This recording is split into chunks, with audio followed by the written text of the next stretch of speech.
Hello air signs and welcome to Timsy's Naked Tarots. Don't worry, Timsy is not naked, the tarot reader is naked, by which I mean I try to strip out as much astrology as I can. And all the other stuff, which don't really belong in tarot, but always seems to find its way into YouTube tarots. I'm going to be doing a monthly overview, or energies overview for you air signs this month. Okay, the month of May. We'll be pulling one card out of here. I won't be doing any more shuffling or cutting on that particular deck. Whatever energy is on the top will be the energy of the month, the overall energy of the month. Out of this deck here, we will be putting 5 cards, one representing each full week of the month and one representing the last few days of the month going into June. And out of this deck here, we will be using that to clarify and extend on what those weekly energies are. Okay, so the Four of Swords. Okay, the Four of Swords. It's you're having a month of rest, basically. Not much is happening. It's a time of rest, recovery. Truces as well. If you're in conflict already, you're going to be sort of like just going along with it, or just like siding with the other side, just to sort of have a bit of a break from it before actually getting back up and doing it. Okay, we'll do a quick cut, and this will kind of clarify this overall energy for the month. We've got the Moon card, so there are going to be things unknown within this month for you, things you weren't expecting, things you never even thought might actually appear in your life in any shape or form. Okay, and the Six of Cups. In this rest period, you are going to be reminiscing on past happier times. There is soul connections for some of you. I feel that quite strongly in that energy as well. So let's just shuffle these and we'll get the 5 energies out for the month. Okay, so week 1 we'll be dealing with the first card, what comes off the top basically, which is the Star. Week 1 is all about wishes and putting your intentions out to the universe while you're in this state of rest. If you look at the card, she is actually pouring 2 cups, and cups is all to do with emotions and feelings in the tarot deck. One's pouring into the water, and you could sort of take that as the river, so to speak, and that's what a lot of tarot readers and energy readers say is like where they draw their energy from. They draw it from the river. The other's going into the ground, which is kind of like the representation of the 3D, the earth we're on. So your wishes, you're not only putting your wishes out to the universe, you're actually putting your wishes out into the 3D as well. Kind of manifesting for things. Okay, week 2, you have got the 7 of Pentacles. That is a divine timing card. It's all about like reaping what you've sown. You plant the seeds, you tend the crops, and then it's time to harvest. And there is a little bit of fear attached to this, mainly because like you have the worries about the harvest not coming in, it not being good enough, it being more work than you actually gain from it, things like that. But generally speaking, things that you have set into motion months, even years beforehand, are going to start bearing fruit round about the second week of this month. And it's kind of up to you if you pick that fruit or not. Okay, the 9 of Cups for the 3rd week of the month is, again, it's the minor arcana of the Star. It's wishing. Perhaps you're wishing that you had a better harvest. Perhaps you're wishing you didn't have to work so hard for your harvest. Perhaps you're just wishing for more things in your life after getting your harvest. Maybe somewhere to store your harvest, etc., etc. It's also about being emotionally fulfilled. Here you are, you're putting your emotions out to the universe. Here's the universe kind of repaying the favour, giving you emotional fulfillment back in return. Week 4, we're now going to start picking up to picking up those conflicts you were in before this month and sort of starting to carry them on. I'm feeling a lot of conflict from there. A lot of, you've kind of had a mask on for the first 3 weeks, and it's like you're showing the outside world and everything that you're okay, but behind it, you're worrying about what you've stopped fighting for, what you're taking a rest from, and it's starting to sort of eat at you a little bit to get back on the horse and join the fight. And the last week of May going into June is the Nine of Swords for you, which is basically just kind of like what I just said there. You're starting to go and get up in your own head. You're going to start to overthink things and plan and just generally sort of pick up where you left off at the beginning of the month. Okay, these again kind of clarify the whole month again. We got the Ten of Pentacles, which is kind of like the minor arcana of the sun. It's like having the life that we all wish for, we all strive for. It's having an abundance of wealth. It's having the perfect little family and all that. And the Four of Cups. I feel with that, not actually sure how to get to that Ten of Pentacles. It's a lot of, it's kind of mirroring this Four of Swords. It's sitting around, waiting, contemplating, dreaming up things, working out what your next move is going to be. Okay, you may have noticed this is a new deck for those who follow my reads regularly. Yes, it is a Viking deck. The powers of this is very raw. It's very primordial. Some of the cards I get very weird feelings from, and they don't kind of tally up with what the modern tarot does. Now, for instance, the Two of Swords, for example, feels a little bit more like the Two of Wands for me. I feel a lot of passion and a lot of sexual energy of it, which I don't normally feel off the normal Two of Wands, or the Two of Swords, I should say. Okay then, so let's get the clarifiers out for week 1, shall we? There's the first card throwing out. It is the Knight of Cups. It is all about bringing balance, bringing stability. If you look at the shadow of the horse there, the horse is in a stance of actually sort of running, or possibly not even a horse at all. It could be a dragon or anything else, but it is definitely not the shadow of that horse. But it's kind of saying, I feel the future you're dreaming of and the future you're wanting can be given to you, but it's not going to be given to you in the shape and the way you wanted it. It's kind of like a little bit of the Ace of Wands energy off there. It's a new start, it's a new future, but not quite what you were expecting. And almost to back that up, the universe has given me a moon card. Yeah, what you were expecting isn't going to be what's coming. What's coming is kind of like hidden from you a little bit. This is, I think this is the second time I've felt this energy in this read. And I did mention it earlier, I can't remember exactly where. But it is a case of, it was when I was cutting that main deck, wasn't it? I think, or this deck.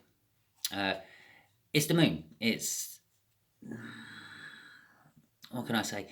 It's things being hidden from you. As I said, the Knight of Cups is all about dreaming of the future, as well as bringing balance and bringing equilibrium and everything else to your life.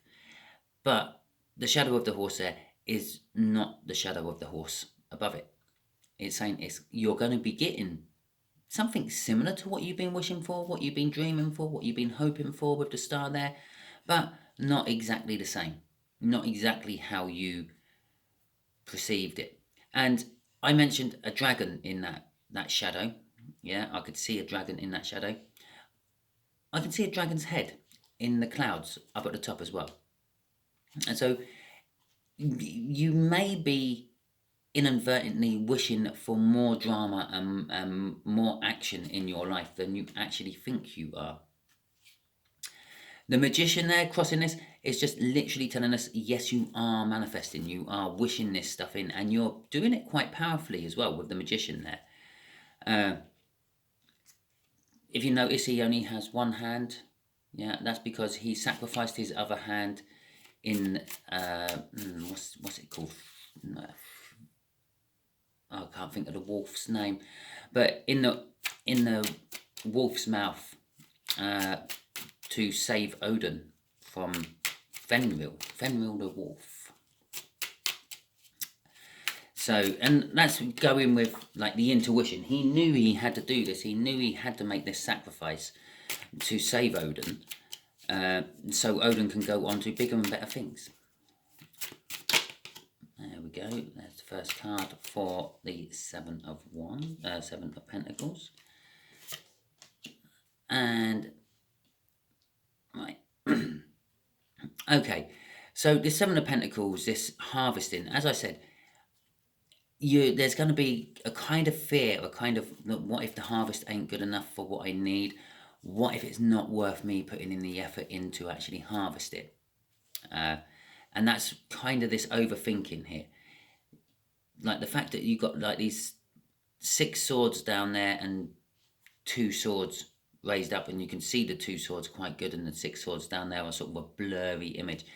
It's kind of suggesting a lot of thinking, a lot of taking action within your thoughts. But at the same time, there's another character on this card who is all bound and looking the other way. That is kind of like your head and your soul. You're thinking with your head, you're wanting to take action, you're wanting to wave your swords around and cut things out, and you're not actually listening to your soul. This is why overthinking actually happens. That and the fact that sometimes your head just doesn't always understand what your soul is trying to tell it. Okay. Rather gruesome picture of the 10 of Swords there. Someone laying in their bed with 10 swords stabbed in them in various different places. One of which I wouldn't like to mention. I'm going to say it's the base of the spine. Okay. Paralyzing sort of energy. This overthinking is actually going to paralyze you from taking action. Your crop is sitting there waiting to be brought in, but you're going to be deliberating it too much, and it could go to waste quite easily. Let's see what's crossing this one. The 9 of Swords. Oh my God, really? Can we have any more swords for you in this second week?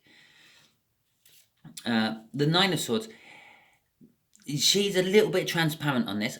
This is overthinking of past energies. Yeah, you're overthinking things what have happened in the past and are done. You can't change them. They're in the past. It's like thinking about where you went wrong in the past.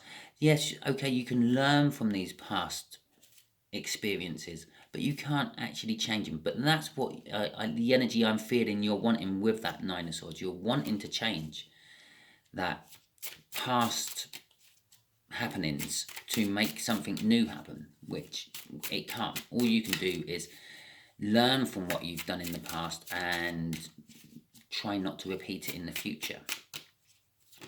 Hopefully in the third week you kind of learn this, because I feel the universe is stepping in to try to get you out of those swords, out of your head air signs. And yes, I know your air signs, that's where you belong, in your head, up in the air. But still, not to the point of getting in the way. Yeah, look, see, some passion coming in. The 7 and 8 of Wands. The 7 of Wands is going to be feeling a little bit defensive. You're going to sort of be putting up your emotional defenses. But there is going to be great things happening as well, which is causing you to shy away from them a little bit. They're looking a little bit too good to be true. With the 8 of Wands, it's all about like unexpected messages, and in this case, coming from lots of different quarters. I feel they're all in like either individuals or groups, and it's, in fact, I think this particular group here is all about the norms of the Viking mythology, which are three, I think they're giantesses, who control fate. Yeah, one controls the past, one controls the future, and one controls the present. And they weave all the threads together to make a tapestry of time.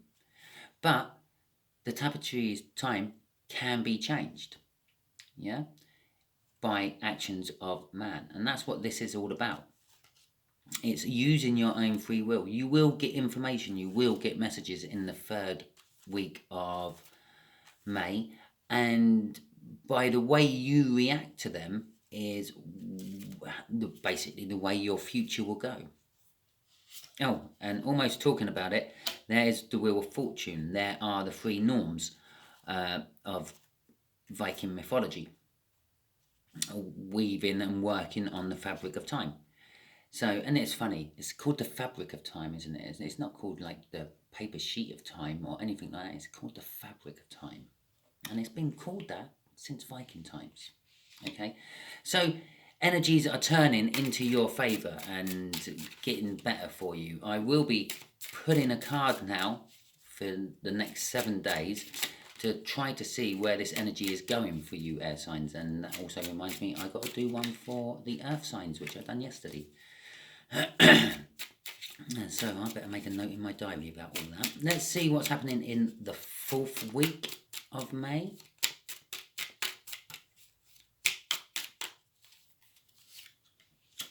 It's that 9 of Swords again. You're getting straight back in your head.